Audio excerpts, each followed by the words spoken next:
And this morning there is a sliver of hope as 2 American hostages held by Hamas have been free. Others, of course, hoping for a similar fate for their loved ones. Kiran, Dhillon joining us live now from Temple Emmanuel on the Upper East Side with that part of the story. Kiran.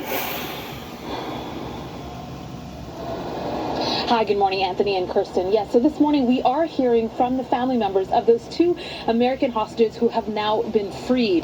The family members tell us that these last 2 weeks have been absolutely devastating, excruciatingly painful, but they say they are now thrilled to know that they will soon be reunited with their loved ones. This, as here in our area, there are several more protests, vigils, and peaceful prayer services that are planned this weekend. For the past 13 days, just focused on getting them back and have this kind of tightness in our stomach of like, great, don't let any emotion in, like we have to stay strong. Ben Ronan describes the anguish his family has been over the past 2 weeks.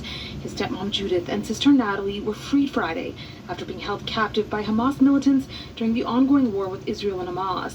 He spoke with News Nation's Elizabeth Vargas about what it'll be like to be reunited. I don't think there's going to be words. I think I'm just going to hug them and just not let them go.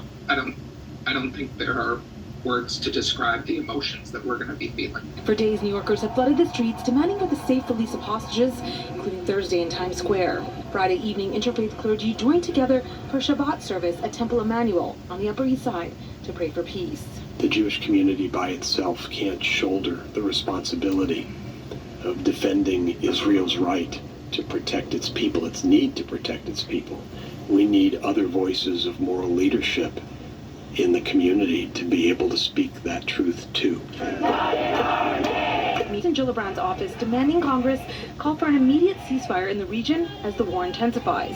There are about 130 summonses given out, most were minor in nature. As for Ronan, he says his family is now focused on supporting their loved ones after they return to the United States. There's going to be a long road to recovery, and we're going to be there with them every step of the way.